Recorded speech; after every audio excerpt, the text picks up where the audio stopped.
What's up? Akkam jirtu nagaa keessanii? Attamsiin fayyaa keessanii nagaadhaan baddanii maayinni Har'ammoo akkamittiin sooftiweerii keenya install akka nu goonu wajjin ilaallaa ta'i.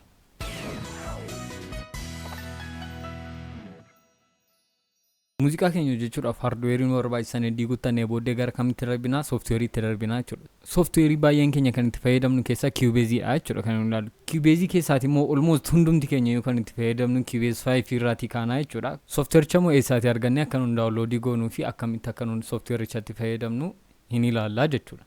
Jalqaba sooftiweerii keenya akka nu daawunloodii gooneeni bifa kanaanidha jechuudha kan inni daawunloodii nu ta'u. Sana booddee right click goone extract jennaane jechuudha. Maaliif dirqama sooftiweerichatti fayyadamuudhaaf isa hidhame sana gadhiisisuu qabna jechuudha. Kanaaf password isaa telegiraamii koo jalaan isinii ka'a. As extract goona jechuudha. Isheen kun deeqaa xinnoo gatii turtuu fi rafiisisna.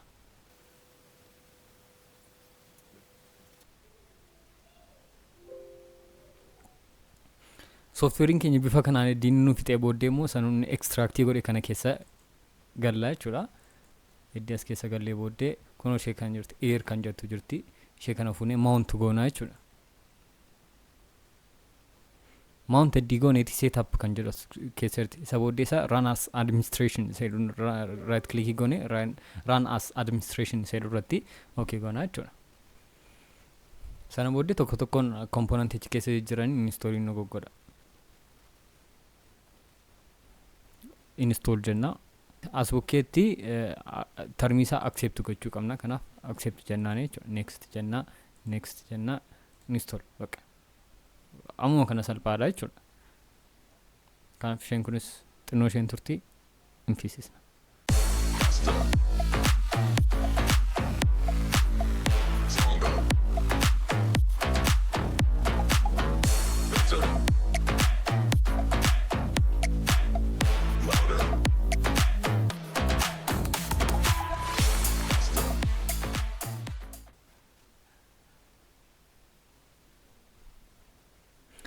Sana booddees gidduutti nu fixeera jechuudha. Finish jennaan.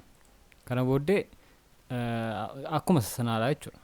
Install accept jennaani next install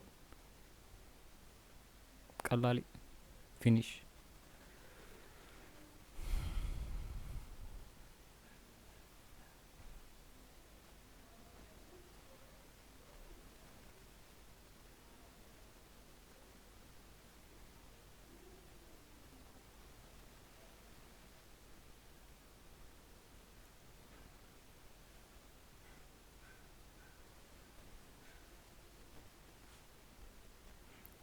As bukkeetti install for all users jennaani jechuudha. Ishee kana boksitii kana select godhanne next jenna.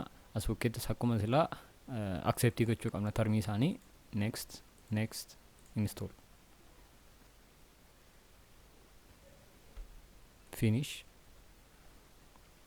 As bukkeettis for all user jenne next termii isaanii accept goone next install.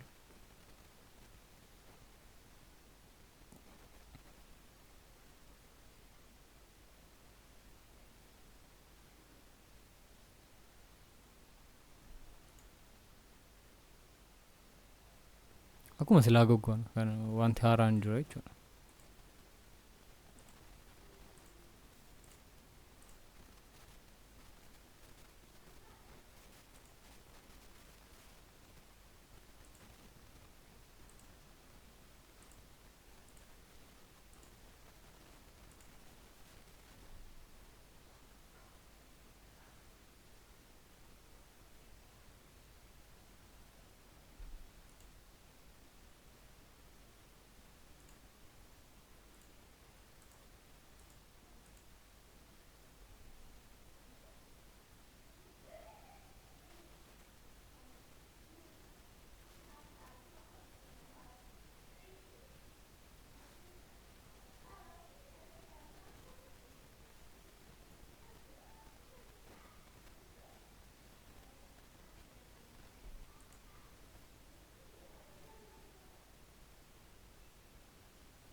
Ishee kana immoo update jenna.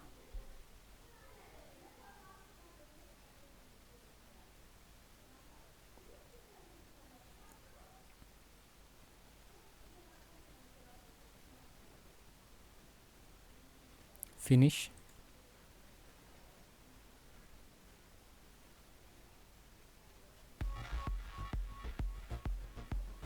next, install,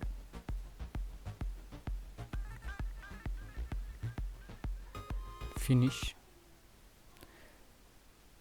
Amma akkuma argaa jirtanii press any key to continue jedha. Amma fixeera jechuudha. Wanta hundumaa installing Cubase keenya install ta'ee fixeera. Ammoo gara kamitti darbina update goona jechuudha.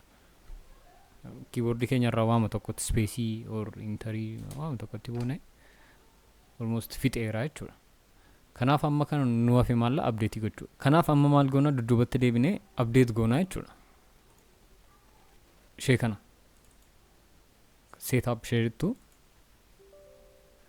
yes, update jenna, finish, next, install. It's very simple. Just run the setup. Finish. Amma akkuma isin argaa jirtanii Cubase keenya guutummaa guutuutti install goonee fixneerra jechuudha. Amma immoo gara Cubase keenyaatti darbine akkamitti akka nuuni itti fayyadamnu ilaallaa jechuudha. Kanaaf as keessatti akkuma silaa kiima tokkotti buute jechuudha. Yookiin space entry something eddi as keessaa baanee bifa kanaan teessee jechuudha. Cubase 5 keenya ishee kanadha. Cubase 5 ishee kanaan nu ta'a jechuudha. Kanaaf keessa gallee immoo maal akka jiru wajjin ilaallaa jechuudha.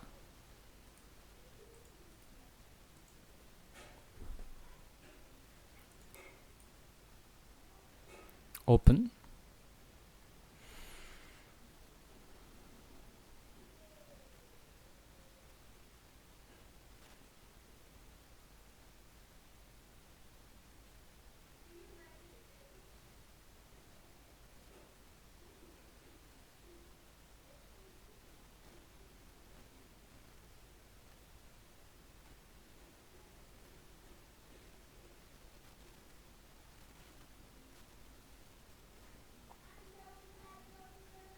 gaafa bannu kana fakkaata jechuudha. Kanaaf maal barbaannaa seedudha. Ammas bukkeetti kan nu ilaallu maal barbaannaa seedudha. As bukkeetti akkuma isin ilaaltan recentiin jira. Recentii kana keessatti maal argattu faayila isin kanaan dura hojjettan yoo isin jiraate asirra isinii toora qabatee isinii ta'a jechuudha. Reefuu installii goona gatii ta'ee fi faayila kanaan dura hojjenne hin jiru duwwaa nuu ta'a jechuudha. Recording gochuudhaaf immoo akka short gatee jechuudha. Akka short gatee asirra nuu kaa'a jechuudha. Kanaaf acoustic gitaarii vookaalii yoo nu recording gochuu barbaanne or clean electric gitaarii vookaalii bicha jijjira wanta asirra jijjiru scoring jechuun immoo wanta nuun asirratti Cubase irratti taphanne tokko waraqaadhaan akka inni nu bahu barbaanna taanaan nootaadhaan akka inni nu bahu barbaanna taanaan scoringidha jechuudha.